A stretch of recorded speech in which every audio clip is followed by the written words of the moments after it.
Good morning, everyone. I'm Dr. Pallavi. I'm consultant nephrologist at Raksha Kidney Center, Jammu. आज हम एक important topic के बारे में बात करने वाले हैं जिसे मेडिकल टर्म में एडीमा कहा जाता है, जिसका आम शब्दों में मतलब है स्वेलिंग या किसी भी पार्ट की सोजिश। और ये क्यों डेवलप होता है? क्योंकि जब हमारे शरीर में एक्सेस नमक या पानी इकट्ठा हो जाता है या हमारे छोटी नसें जिन्हें की कैपिलरीज कहते हैं, उसमें कोई लीकेज डेवलप हो जाए और वही पानी लीक करके टिश्यू में इकट्ठा हो जाए तो ये स्वेलिंग डेवलप होती है। और ये स्वेलिंग आप अक्सर टांगों में, पैरों, हाथों में, पेट में या आंखों के आसपास ये देखने को मिलती है। तो ये जो हम एडिमा की बात कर रहे हैं, ये या तो एक तरफ हो सकती है, एक पैर में या एक हाथ में हो सकती है, या दोनों हाथों पैरों में डेवलप हो सकती है। और कुछ केसेस में ये टेम्परेरी होती है और खुद ही चली जाती है, और कई बार ये परमानेंट रहती है। अगर आपको स्वेलिंग या एडिमा डेवलप हो रहा है तो इसमें आपकी स्किन काफी टाइट या उसमें खिंचाव महसूस हो सकता है। स्किन देखने में शाइनी दिख सकती है। जिस हाथ या पैर में आपको सोजिश डेवलप हो रही है उसमें हेवीनेस महसूस कर सकते हैं आप। आपके जोड़ों में अकड़न महसूस हो सकती है। आपके कपड़े या ज्वेलरी टाइट हो सकते हैं, अनकंफर्टेबल फील कर सकते हैं। आपका अगर आप नोट करें, आपका वजन बढ़ सकता है, आपके पेशाब में कमी आ सकती है। और अगर यही एक्सेस पानी आपकी छाती में चला जाए तो आपको सांस लेने में प्रॉब्लम हो सकती है या खांसी हो सकती है। तो इसके कई कारण होते हैं एडिमा के। और माइल्ड केसेस जो एडिमा के होते हैं वो सिर्फ अगर आप लंबे समय तक खड़े रहें या लंबे समय तक बैठे रहें तब डेवलप हो सकता है। अगर आपके खाने में बहुत नमक है तब एडिमा की प्रॉब्लम आपको हो सकती है। या फीमेल्स में कई बार प्री मेंस्ट्रुअल सिम्टम्स या प्रेगनेंसी के टाइम एक बीमारी होती है जिसे प्री एक्लेम्सिया कहते हैं, तो उसमें ये प्रॉब्लम डेवलप हो सकती है। इसके अलावा ये किसी किसी मेडिकेशन का, जो आप कोई मेडिकेशन ले रहे हैं उसका साइड इफेक्ट हो सकता है। जैसे कि कई बीपी की दवाइयाँ, जैसे एक एम्लोडिपिन बहुत कॉमनली प्रिस्क्राइब की जाती है, उसके कारण सोजिश हो सकती है। अगर आप पेन किलर्स ले रहे हैं, दर्द की दवाइयाँ ले रहे हैं तो आपको एडिमा हो सकता है। साथ ही साथ अगर स्टेरॉइड्स या आप कोई हॉर्मोन्स ले रहे हैं और या कोई शुगर की कई दवाइयाँ आपको एडिमा कर सकती है।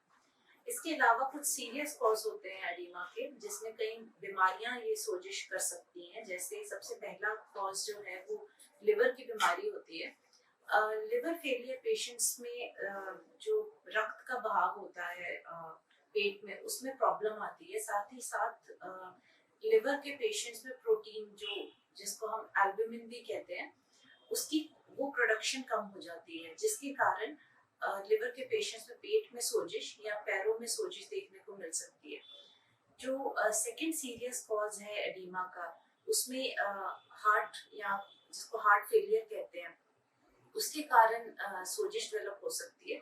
हार्ट फेलियर में आपका जो हार्ट है वो सफिशिएंट ब्लड पंप नहीं कर पाता शरीर में, जिसके कारण नमक और पानी की मात्रा शरीर में काफी बढ़ जाती है, एंड जिसके कारण पैरों में सोजिश, पेट में सोजिश, या अगर यही एक्सेस पानी आपकी छाती में इकट्ठा हो जाए तो आपको खांसी या सांस लेने में प्रॉब्लम हो सकती है।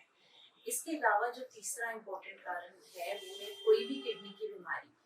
अगर कोई भी किडनी की बीमारी है, जैसे किडनी फेलियर है, तो किडनी सफिशिएंट अमाउंट में पानी शरीर से नहीं निकाल पाती, साथ ही नमक शरीर से नहीं निकाल पाती। यही पानी और नमक जब शरीर में इकट्ठा हो जाते हैं तो वो सोजिश कर सकते हैं।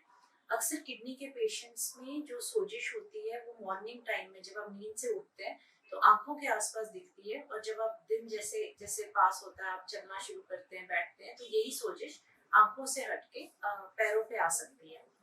साथ ही साथ किडनी की कई बीमारियां होती हैं जिसमें प्रोटीन का लीकेज होता है पेशाब के रास्ते, जिसको हम नेफ्रोटिक सिंड्रोम भी कहते हैं। इसमें प्रोटीन की कमी, जिसको मैंने जैसे पहले भी बोला, एल्बुमिन की कमी होने के कारण ये सोजिश डेवलप हो सकती है।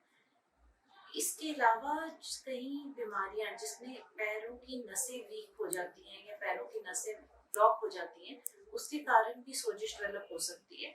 उसमें से एक बीमारी का नाम है क्रॉनिक वीनस इनसफिशिएंसी, जिसमें टांगों की नसों के वॉल वीक होने के कारण रक्त का बहाव कम हो जाता है और जो ब्लड है वो टांगों में ही इकट्ठा रहता है, जिसके कारण वो लीकेज होती है और आपको सोजिश डेवलप हो सकती है। इसके अलावा अगर आपको सडनली किसी एक टांग में दर्द उठता है या उसमें सोजिश साथ में डेवलप हो जाती है, तो हम उसको एक बीमारी होती है जिसको डीप वेनस थ्रोम्बोसिस कहते हैं, जिसमें किसी भी नस में क्लॉट बन सकता है और वो एक इमरजेंसी होती है जिसके लिए आपको इमीडिएटली कंसल्ट करना चाहिए। इनके अलावा कई रेयर बीमारियां होती हैं जिसमें लिम्फ नोड का डिफेक्ट या लिम्फेटिक ड्रेनेज में प्रॉब्लम होने के कारण स्वेलिंग हो सकती है, या साथ ही साथ अगर आप में बहुत प्रोटीन की डेफिशिएंसी है, आपकी डाइट बहुत खराब है, आपको मिनरल्स और विटामिन्स की डेफिशिएंसी है, तो आपको एडीमा डेवलप हो सकता है। अगर हम इसका इलाज ना करें, एडीमा को हम ऐसे ही छोड़ दें, तो आपको जिस जहाँ पे आपको सोजिश है वहाँ पे काफी पेन डेवलप हो सकती है, आपको चलने फिरने में प्रॉब्लम हो सकती है, आपको स्टिफनेस या अकड़न महसूस हो सकती है जोड़ों में, आपकी स्किन काफी टाइट या खिंची हुई महसूस हो सकती है, जहाँ पे सोजिश है वहाँ पे इन्फेक्शन का रिस्क बढ़ जाता है, चमड़ी आपकी हार्ड हो सकती है, उसका रंग बदल सकता है, या आपको स्किन अल्सर्स भी डेवलप हो सकते हैं। तो जैसे हमने बात की एडीमा एक बीमारी नहीं, एक्चुअली एक बीमारी का लक्षण हो सकता है, तो इसमें इलाज एडीमा का नहीं, उसकी बीमारी का करना ज्यादा इम्पोर्टेंट है। तो अगर आपको एडीमा या सोजिश महसूस हो रही है तो अपना चेकअप करवाइए। आपके कई टेस्ट यहाँ करवाए जाएंगे जिसमें लिवर का टेस्ट, किडनी का टेस्ट, हार्ट के कई टेस्ट जैसे इकोकार्डियोग्राफी है, अल्ट्रासाउंड पेट का, टांगों का किया जा सकता है। साथ ही साथ पेशाब के टेस्ट किए जा सकते हैं ये देखने के लिए कि आपके पेशाब में कोई प्रोटीन की लीकेज तो नहीं हो रही है। अगर आप इसको अवॉइड करने के लिए अगर आप स्मोकिंग करते हैं तो स्मोकिंग बिल्कुल छोड़ दीजिए। अपने वजन को लगातार मॉनिटर करते रहिए। अपना पानी का सेवन और नमक का सेवन जैसे आपको आपके डॉक्टर प्रिस्क्राइब करते हैं उतना कम कर दीजिए। जैसे हमने कई मेडिकेशन डिस्कस की थी जो कि सोजिश कर सकती हैं, जैसे बीपी की कई मेडिकेशंस या डायबिटीज की कई मेडिकेशंस, पेन किलर, स्टेरॉइड्स या कोई हार्मोन्स आप ले रहे हैं तो उसका सेवन बंद कर दीजिए। इसके साथ साथ टेम्पररी रिलीफ के लिए आप अपनी टांगों को सोते वक्त पिल्लो रख के सोइए कि आपकी टांगे हार्ट के लेवल से ऊपर रहें, वो आपको आराम दे सकती है सोजिश में। साथ ही साथ लंबे समय के लिए चलना या लंबे समय के लिए एक ही जगह पे बैठना अवॉइड करिए। आप सोजिश कम करने के लिए टाइट सॉक्स या जिनको कंप्रेसिव स्टॉकिंग्स भी कहते हैं उसका इस्तेमाल कर सकते हैं।